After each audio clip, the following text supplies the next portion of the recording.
Assalamu alaikum everyone. Here I am at Fort Nelson in Portsmouth, Hampshire, Royal Armouries. You may be thinking, what am I doing here? I'm a historian, as you know, and I like to share historic snippets, historic shots, or historic anecdotes, or things to do with history. Any historic objects, coins, manuscripts, monuments, weapons, right? Because they're all to do with history. I like to share some historic, inspirational information. Where am I right now? I've already told you. Why am I here? Specifically to see this thing, this giant gun. Okay, to put it in simple terms, this is a giant cannon which would fire balls, okay, cannonballs made of stone. And guess what, everyone? This is an Ottoman manufacture. This was made by the Ottomans. You may be thinking, hold on a second, but we have heard of a cannon that broke the walls of Constantinople in 1453, and that particular gun or that cannon was made by a Hungarian cannon maker or a Hungarian manufacturer. But this is not the same gun. It is inspired by that particular gun. We know the history that Sultan Muhammad al-Fatih was very driven and motivated to do what his ancestors and predecessors couldn't do. What was that? To take Constantinople. This was the dream of all major Ottoman sultans before Sultan Muhammad al-Fatih, including his father Sultan Murad Khan. But they couldn't do it. Here we have this young man in his early 20s, and he is bent upon taking the city of Constantinople for Islam and Muslims. And in order to achieve that, he will do anything. So there is this man called Oban, right? He is Hungarian, he is a gun maker, and he goes to the Byzantines, the Romans first, to offer his services to them.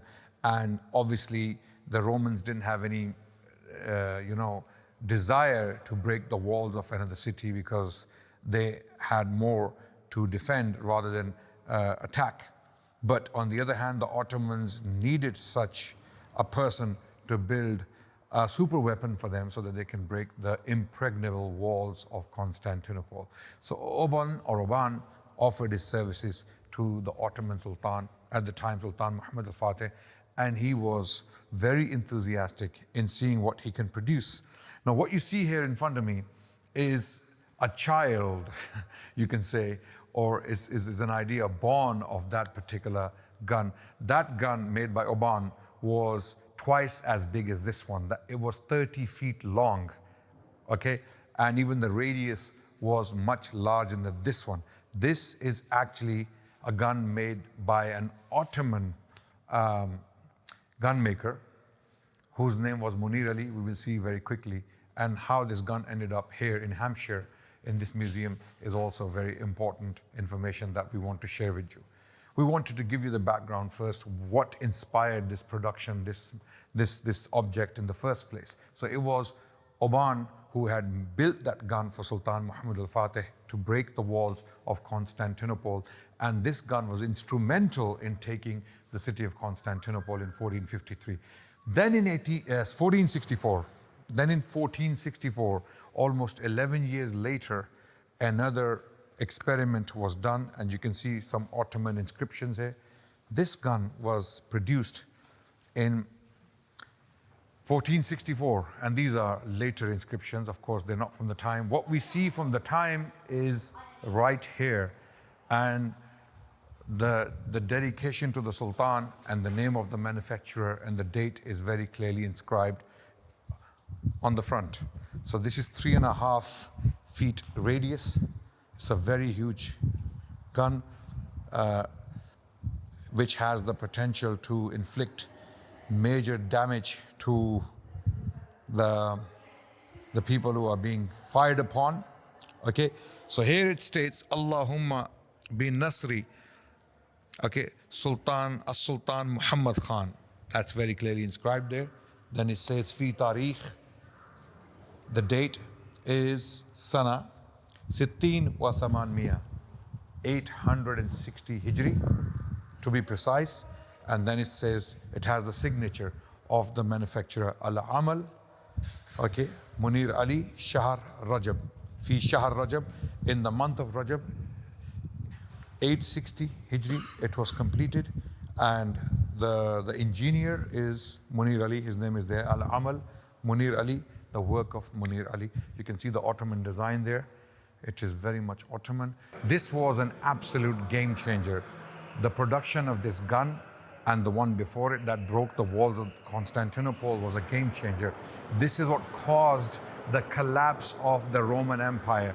The Romans had been in Constantinople for more than 1,000 years. Obviously, we know the city or the metropolis was built by Constantine, Emperor Constantine. In the 4th century, he chose the spot to build his capital there of the Eastern Roman Empire. And it remained so for the next 1,000 years or so. Okay, in 1453, that was all taken away. The Roman Empire finally collapsed. It ceased to exist because of the production of the predecessor or the mother of this gun. Because that gun was made by Oban, okay?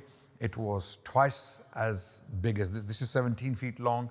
That was 30 feet long, okay? It was bigger in radius, okay? You can see it came in 2 pieces. It was screwed together, okay? So the cannonball would be put there and it would be fired. It's now closed from the behind, from the back, but this is where the fire would be put and the gun would fire, okay? So this is an absolutely fascinating piece of art, piece of weaponry, armory, call it what you like, and this was an absolute game changer. It changed the dynamics of warfare thenceforth. From 1453 onwards, when the bigger version was produced, and then later on Ottomans produced their own version, this was an absolute game changer, and arms race changed forever. And this gun was used for the next 300 years.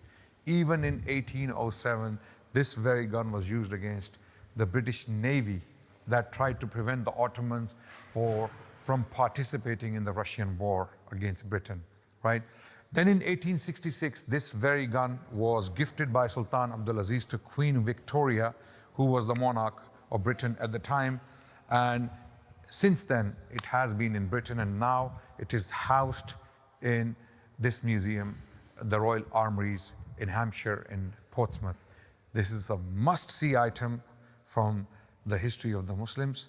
Very, very powerful weapon, inspired directly by the example of Sultan Muhammad al-Fatih and his engineer Oban, who had offered his services to take the city of Constantinople. And then the Ottomans produced their own model, which is here right now. This is the very real thing. This was used for 300 years. Can you imagine, right? And it inflicted major damage against whoever it was used. So just wanted to share this with you. If you are around in the UK, if you live here and you're close by, close to the city of Portsmouth, then there's a lot to see in this museum. British armories, and I can say the biggest attraction here would be this gun made by the Ottomans. Thank you.